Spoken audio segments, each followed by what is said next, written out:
Hello friend. तो स्वागत है आपका अपना ही प्यारा सा YouTube channel mathematics by Kundan Kumar में। तो आज हम लोग पढ़ने वाले हैं पहला चैप्टर बायोलॉजी का, जो मैंने पार्ट 1 करवा दिया है। आज हम लोग पार्ट 2 में चलेंगे, ठीक है। पार्ट 2 जैसे कि मैंने 1 घंटा का लगभग वीडियो पार्ट 1 में डाल दिया है। आज हम लोग पार्ट 2 देखने वाले हैं। पहला चैप्टर का ही है, आज दूसरा क्लास है। तो आप लोग पहला क्लास मिस न करें, पहला क्लास को देखें, उसके बाद ही दूसरा क्लास को देखने का प्रयास करें, ठीक है। तो आज हम लोग पार्ट 2 यानी कि पहला चैप्टर का आगे देखने वाले हैं कि अगला टॉपिक हमारा क्या आएगा। तो अगला टॉपिक हमारा अगला टॉपिक अलैंगिक जनन के प्रकारों के बारे में वर्णन करना है। क्या?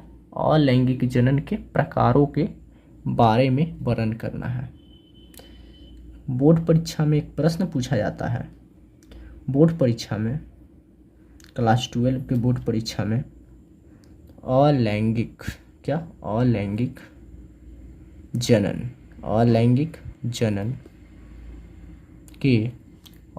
जनन के प्रकारों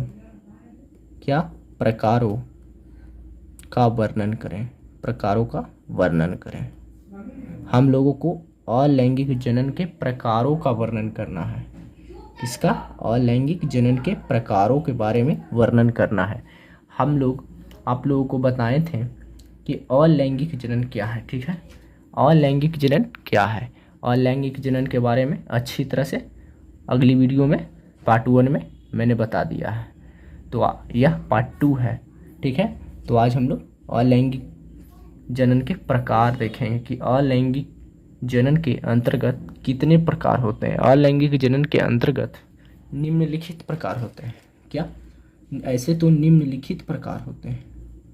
एक जीव थोड़े हैं जो अलैंगिक जनन के द्वारा ही अपनी जीव संतति को उत्पन्न कर रहे हैं, अनेकों जीव हैं। इसीलिए हम लोग क्या लिख देंगे? निम्नलिखित प्रकार है। निम्नलिखित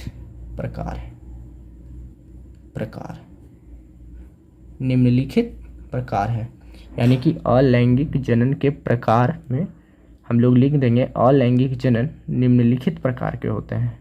कितने? निम्नलिखित प्रकार के होते हैं। पहला बात किया जाए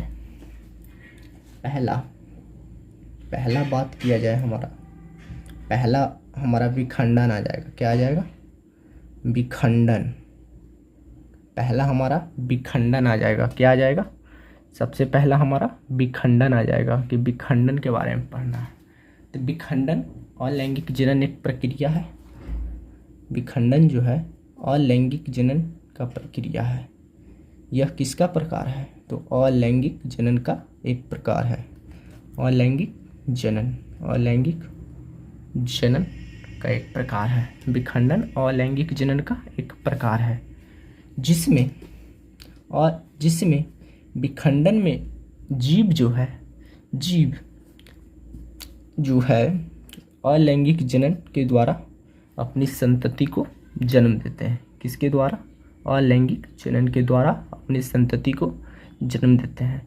मनुष्य हो गया, वह लैंगिक जनन के द्वारा अपनी संतति को उत्पन्न करता है, परंतु अलैंगिक जनन में विखंडन आ जाएगा। हमारा सबसे पहला विखंडन है, ठीक है। तो अलैंगिक जनन का यह प्रकार है, जिसमें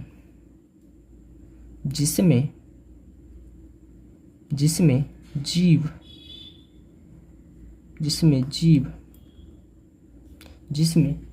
जो है, जीव बराबर हिस्सा में बढ़ जाता है।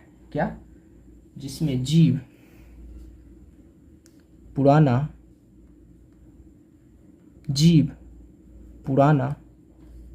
हिस्सा को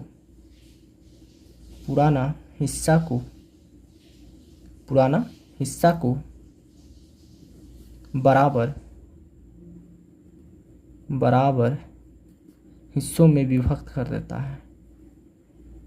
हिस्सा को बराबर हिस्सों में विभक्त कर देता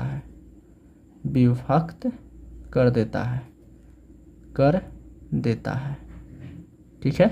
आप लोग समझ गए कि विखंडन अलैंगिक जनन का एक भाग है। विखंडन अलैंगिक जनन का एक भाग है, जिसमें जीव यानी पुराना जीव बराबर हिस्सों में विभक्त कर देता है। जैसे कि आप समझिएगा, यहाँ समझिएगा, जैसे कि आप समझिए, जैसे कि यहाँ पास मान लिया जाए, एग्जाम्पल की बात किया जाए तो एग्जाम्पल में हम लोग पहला अमीबा को देखते हैं। ठीक है, यह क्या है? अमीबा। ठीक है, यह अमीबा जो है, यह अमीबा क्या करेगा? यह कैसे कि पुराना शरीर है। क्या है? पुराना शरीर है। यह पुराना शरीर है, पुराना शरीर। या मैं लिख देता हूँ जिससे आपको स्पष्ट समझ में आएगा। यह पुराना शरीर है, यह पुराना शरीर है जिसमें अमीबा, जैसे कि देखिए अमीबा है, एक शरीर है इसका, भी पुराना शरीर है। यह अब पुराना शरीर 2 बराबर हिस्सों में बट जाएगा, 2 बराबर हिस्सों में बट जाएगा। यह इसका केंद्रक है। केंद्रक की बात की जाए तो इसका सेंटर। ठीक है, यह सेंटर, यह अमीबा अलैंगिक विधि के द्वारा ही अपनी संतति को उत्पन्न करता है। अलैंगिक विधि के द्वारा अपनी संतति को उत्पन्न करता है। जैसे कि देखिए यह पुराना शरीर है, यह पुराना शरीर 2 हिस्सों में बट गया। कितने हिस्सों में? तो 2 बराबर हिस्सों में बट गया, 2 बराबर हिस्सों में बट गया। यही क्या कहलाएगा? हमारा विखंडन। यानी कि विखंडन वह प्रक्रिया है, अपने शब्दों में भी लिखने का प्रयास करें। मैंने समझा दिया, कुछ नहीं है। यह अमीबा का एक फिगर है, फोटो है। यह फिगर अमीबा जैसे कि अपने आप जो है अनुकूल परिस्थिति आने पर, क्या अनुकूल परिस्थिति आने पर, यानी कि इसका मौसम आने पर, इनका पर्यावरण आने पर, किसी भी चीज़ का एक मौसम होता है। ठीक है, जिस तरह से, एक तरह से समझ जाइए तो भिंडी का मौसम होता है, गोभी का मौसम होता है, सभी सब्जियों का अलग अलग मौसम होता है। इसी प्रकार से अमीबा का भी एक मौसम ही होता है, जो एक अनुकूल परिस्थिति आने पर, क्या अनुकूल परिस्थिति आने पर वह अपने पुराने जीव को बराबर हिस्सों में विभक्त कर देता है, बराबर हिस्सों में विभक्त कर देता है। वही क्या कहलाता है? तो विखंडन कहलाता है। हम लोग लिख सकते हैं विखंडन अलैंगिक जनन की एक प्रक्रिया है। इसमें जीव अनुकूल परिस्थिति आने पर, क्या अनुकूल परिस्थिति आने पर 2 बराबर हिस्सों में बट जाता है। 2 या 2 से अधिक हिस्सों में भी बट सकता है। तो हमारा क्या कहलाएगा? वही हमारा विखंडन कहलाएगा। ठीक है, तो हम लोग विखंडन के बारे में जानेंगे। बोर्ड परीक्षा में प्रश्न ऐसे ही आएगा, अलैंगिक जनन के प्रकारों का वर्णन करें। तो आप लोगों को लिख देना है अलैंगिक जनन निम्नलिखित प्रकार के होते हैं। ठीक है, आप नोट्स भी बना सकते हैं। अलैंगिक जनन निम्नलिखित प्रकार के होते हैं। पहला विखंडन लिख दीजिएगा, विखंडन के बाद हमारा अगला टॉपिक है कि मुकुलन किसे कहते हैं। ठीक है, मुकुलन किसे कहते हैं, यह भी हमारा अलैंगिक जनन के अंतर्गत ही आएगा, अलैंगिक जनन के अंतर्गत ही आता है मुकुलन की बात किया जाए तो अलैंगिक जनन का ही प्रकार है, यह भी अलैंगिक जनन का ही प्रकार है। अलैंगिक जनन का प्रकार है, ये अलैंगिक जनन का प्रकार है, यह भी अलैंगिक जनन का ही प्रकार है। हम लोग अलैंगिक जनन के बारे में ही पढ़ रहे हैं, इसके लिए यह भी जितने भी आएंगे वो अलैंगिक जनन के ही अंतर्गत आएंगे, जिसमें क्या होता है कि पूर्वज जीव शरीर से एक छोटा सा उभार निकलता है। क्या निकलता है? पूर्वज जीव शरीर से एक छोटा सा उभार निकलता है, जिसे बड कहेंगे हम लोग। क्या कहेंगे? पूर्वज जीव शरीर से, जैसे पुराना जीव शरीर का ही नाम है पूर्वज जीव शरीर। क्या? पूर्वज जीव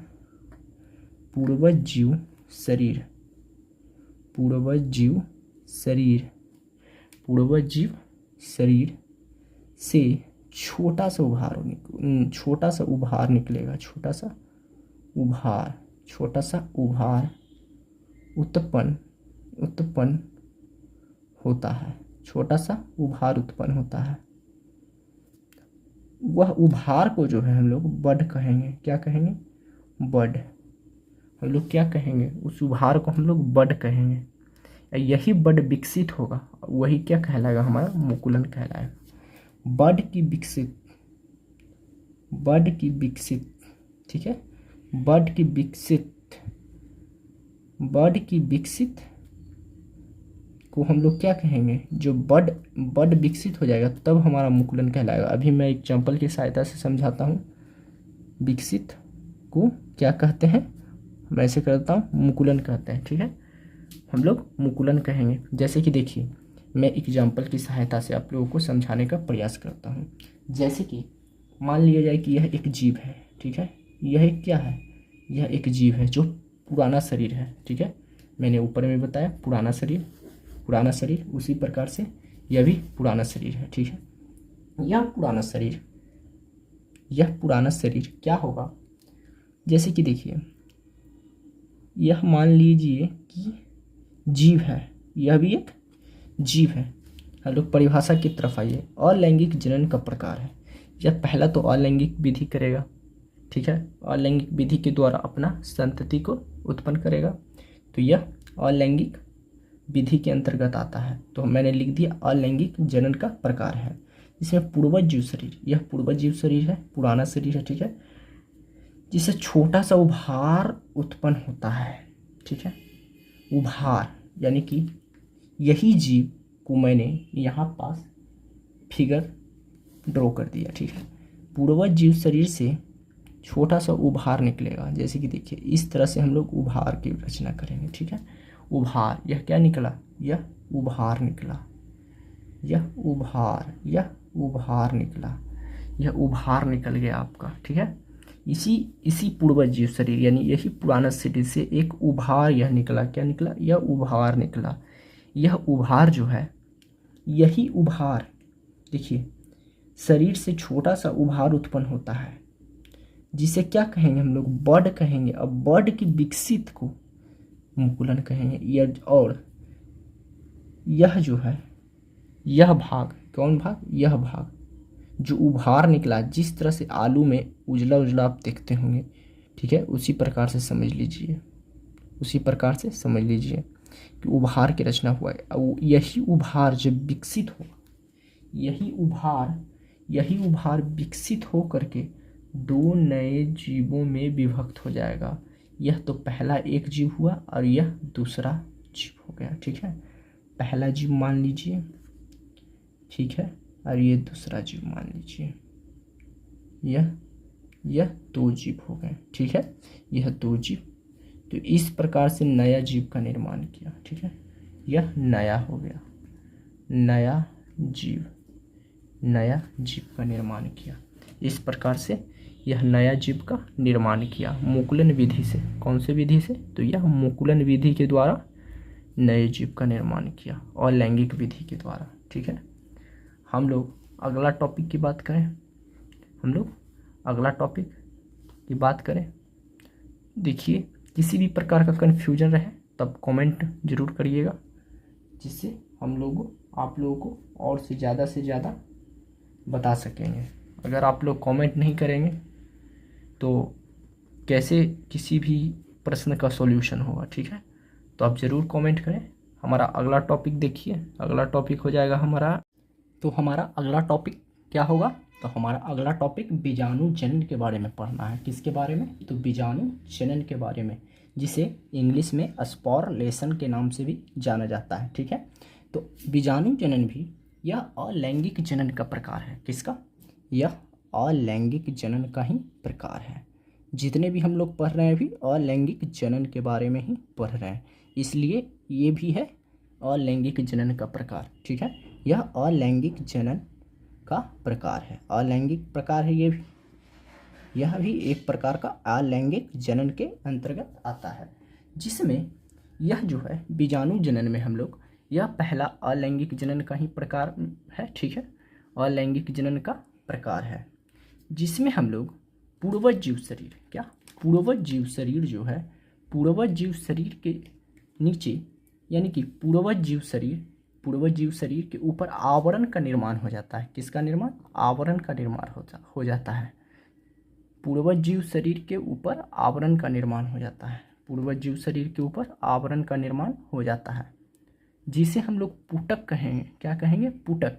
अब पुटक अनुकूल परिस्थिति आने पर, क्या अनुकूल परिस्थिति आने पर वह बिल्कुल नया जीव का निर्माण हो जाएगा। यानी कि जो आवरण बना था, वह आवरण अनुकूल परिस्थिति आएगा ना, यानी इसका वातावरण आएगा ना, यानी इसका मौसम आएगा ना, तो वह अपने आप वह आवरण टूट जाएगा, और टूट जाने के बाद वह बिल्कुल नया जीव का निर्माण कर लेगा। वही क्या कहलाएगा? तो वही हमारा बीजाणु जनन कहलाएगा। जैसे कि मैं यहाँ लिख देता हूँ, यह अलैंगिक जनन का प्रकार है, जिसमें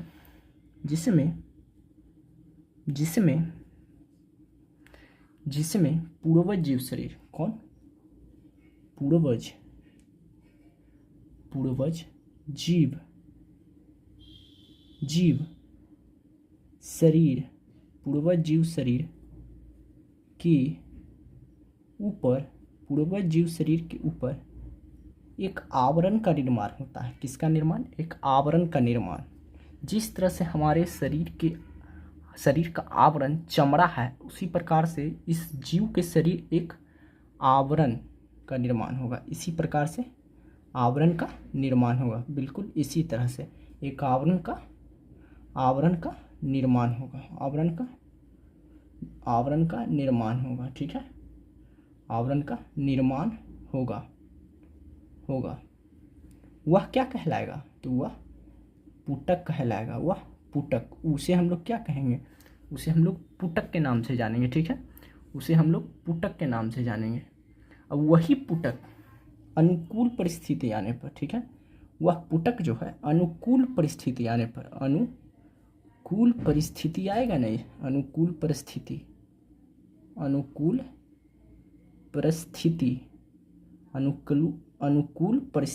आने पर, क्या? अनुकूल परिस्थिति आने पर वह नया जीव का निर्माण कर लेगा। वह नया जीव का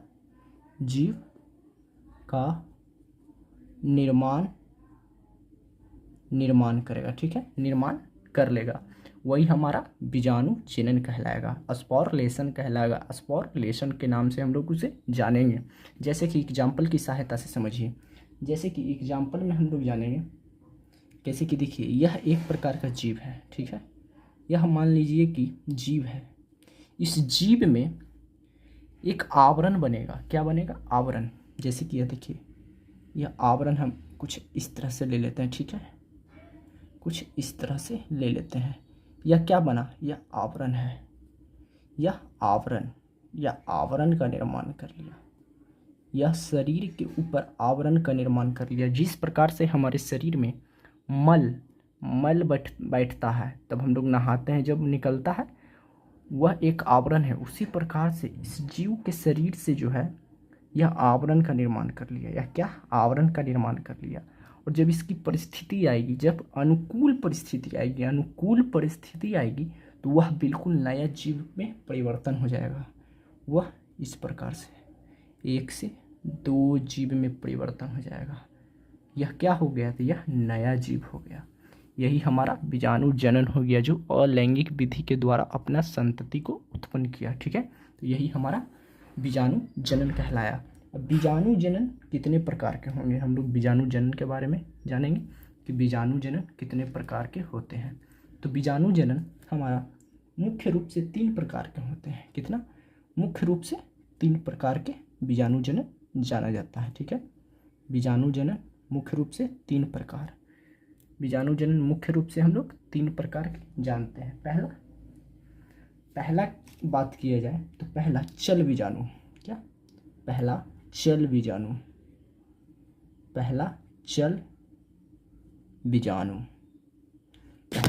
बीजाणु, सॉरी, हाथ से मिस्टेक हो गया, ठीक है, हाथ से मिस्टेक हो गया। पहला चल बीजाणु हो गया। और दूसरा एंडोस्पोर। क्या? दूसरा एंडोस्पोर। दूसरा एंडोस्पोर हमारा हो जाएगा, ठीक है, दूसरा हमारा एंडोस्पोर हो जाएगा। और तीसरी बात की जाए तो तीसरी कोनिडिया, कोनिडिया ये जो है हमारे अलैंगिक जनन में 3 प्रकार के जो है बीजाणु जनन आते हैं, जो अलैंगिक विधि के द्वारा अपनी संतति को उत्पन्न करेंगे, ठीक है।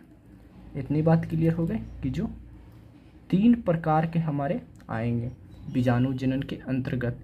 पहला बात किया जाए चल बीजाणु, दूसरी बात की जाए तो एंडोस्पोर, तीसरी बात की जाए तो कोनिडिया। ये हमारा जो है चल बीजाणु, एंडोस्पोर और कोनिडिया तीनों बीजाणु जनन यानी स्पोरुलेशन के अंतर्गत आते हैं, जो अलैंगिक विधियों के द्वारा ये तीनों भी जीव ही हैं। क्या है? ये तीनों जीव हैं एक प्रकार के, जो एक तरह से आवरण का निर्माण करके ही एक अपने जैसा बिल्कुल नया जीव का निर्माण करेंगे, ठीक है, अलैंगिक विधियों के द्वारा, ठीक है। हम लोग इतना जान गए। तो हम लोग अगला टॉपिक की बात किया जाए तो कलिका के बारे में हम लोग को जानना है। क्या हम लोगों को कलिका के बारे में जानना है? हमारा अगला टॉपिक कलिका है। क्या है? तो हमारा अगला टॉपिक कलिका। कि कलिका क्या होता है? कलिका, जिसे इंग्लिश में हम लोग जेम्यूल के नाम से जानते हैं, ठीक है, हम लोग जेम्यूल के नाम से जानते हैं। कलिका की बात की जाए तो यह भी हमारा अलैंगिक जनन का ही प्रकार है। क्या? अलैंगिक जनन का प्रकार है। अलैंगिक जनन का प्रकार है। अलैंगिक जनन का प्रकार है हमारा कलिका। अलैंगिक जनन का प्रकार है जिसमें किसी पौधे पर हरे रंग का एक नए उभार की रचना होती है। क्या? किसी पौधे पर हरे रंग का एक नए उभार की रचना होगी, जो अनुकूल परिस्थिति आने पर, क्या अनुकूल परिस्थिति आने पर वह बिल्कुल अपने नया जीव का निर्माण कर लेगा। फिर से सुनिए, एक नए उभार की रचना होती है जिसमें किसी पौधे पर, ठीक है, किसी पौधे पर जिसमें किसी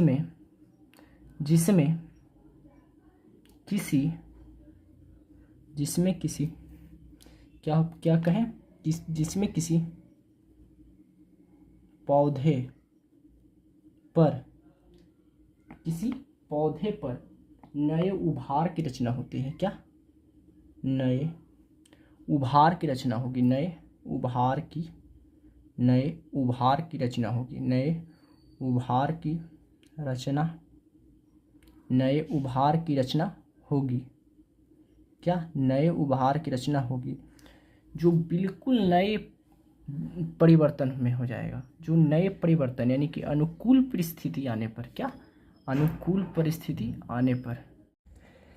कलिका में हम लोग अभी जाने कि अलैंगिक जनन का प्रकार है, ठीक है। क्या है? अलैंगिक जनन का प्रकार है। यह क्या है? अलैंगिक जनन का प्रकार है जिसमें किसी पौधे पर नए उभार की रचना होती है। क्या?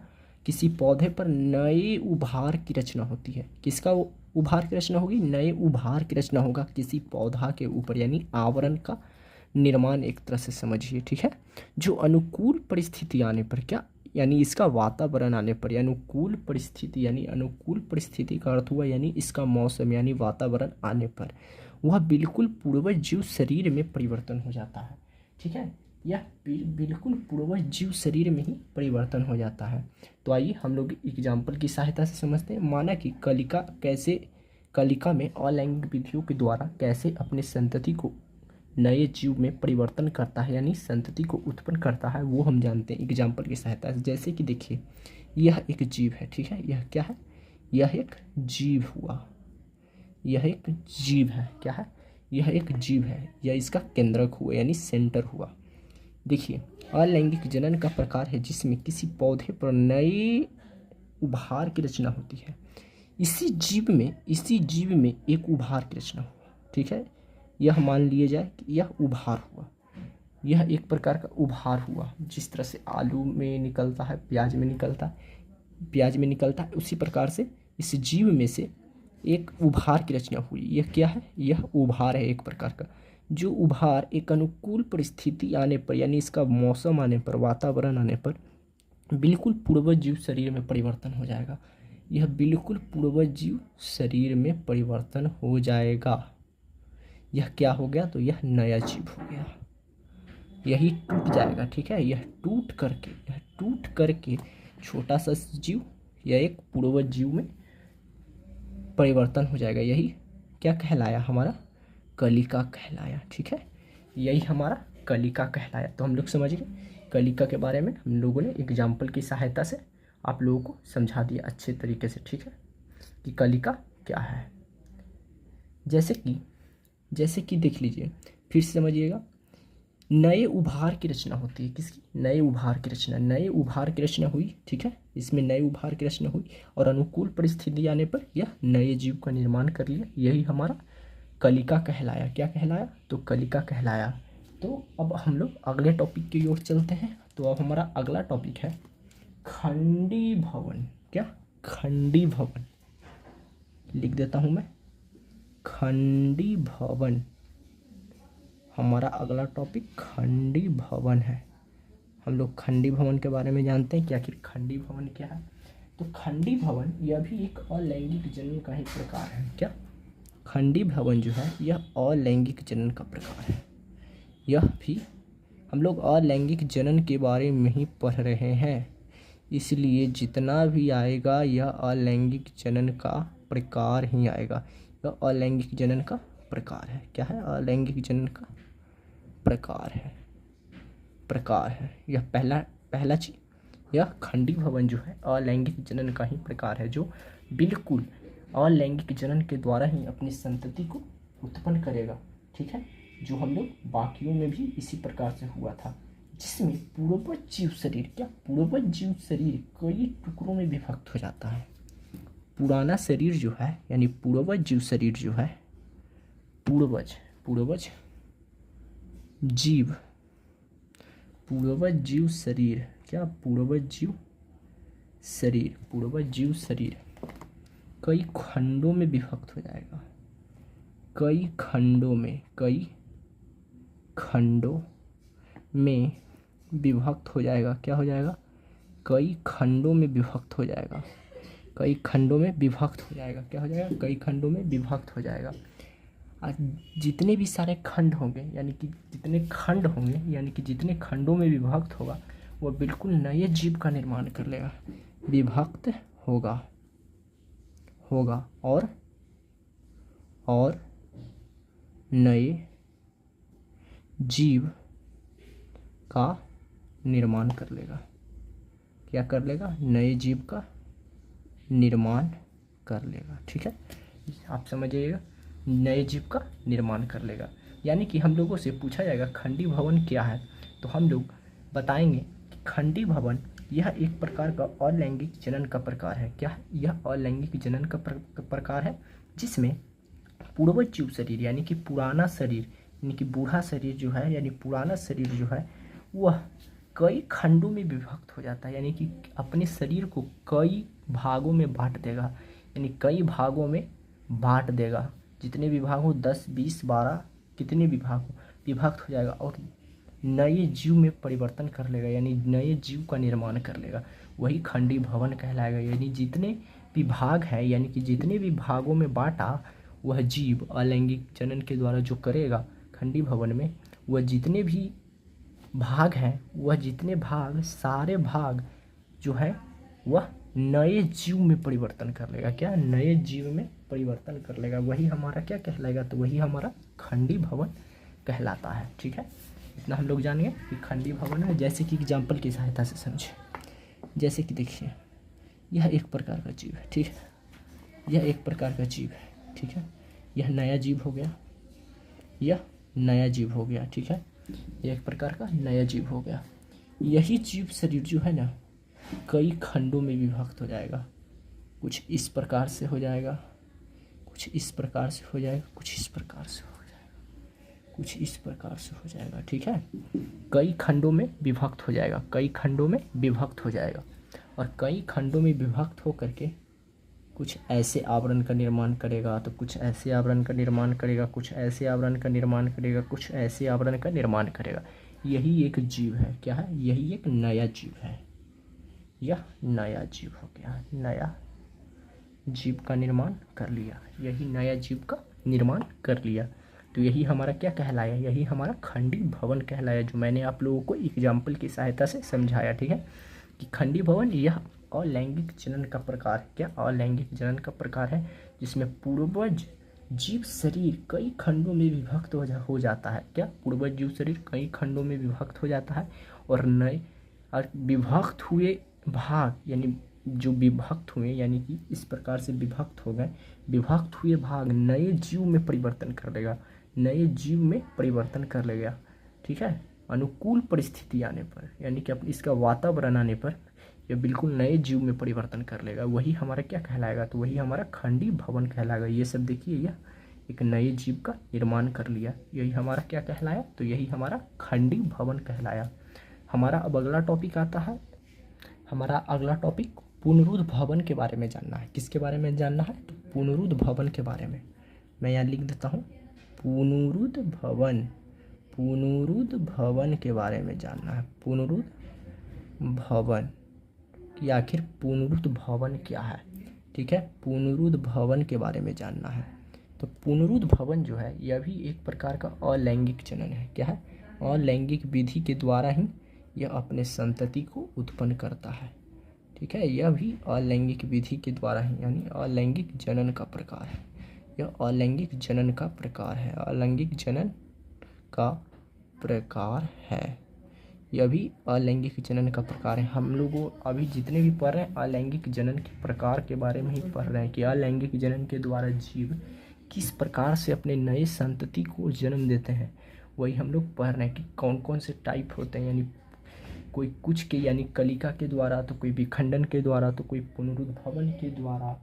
बहुत तरह की चीज़ है। ठीक है, जो अपने अलैंगिक विधियों के द्वारा नए जीव अपने संतति को उत्पन्न करते हैं। जिस तरह से हम लोग लैंगिक जनन में पढ़ेंगे आगे कि किस प्रकार से लैंगिक विधियों के द्वारा अपने संतति को उत्पन्न किया जाता है। पहले हम लोग अलैंगिक विधियों के द्वारा पढ़ रहे हैं कि अलैंगिक विधियों में किस तरह से संतति को उत्पन्न किया जाता है।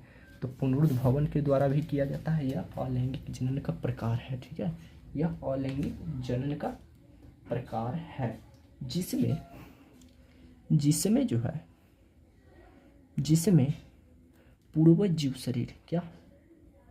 पूर्वज, जिसमें पूर्वज जीव, जिसमें पूर्वज जीव शरीर, यानी कि पूर्वज जीव शरीर, यानी कि पुराना जो शरीर होता है, पुराना जीव शरीर किसी कारणवश जो है ना, किसी कारणवश, किसी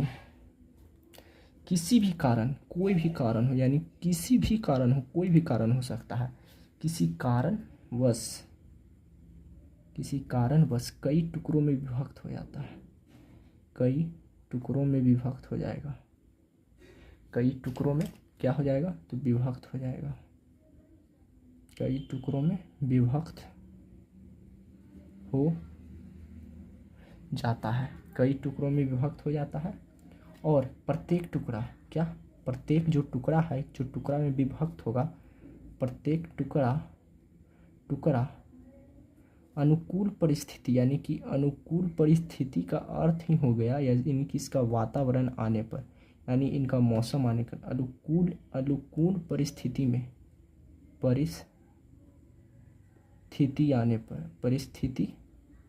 में वह अपने जीव को उत्पन्न कर लेता है। ठीक है, यानी जो टुकड़ा बना वही टुकड़ा अपने नए जीव में परिवर्तन कर लेगा, जो अनुकूल परिस्थिति आने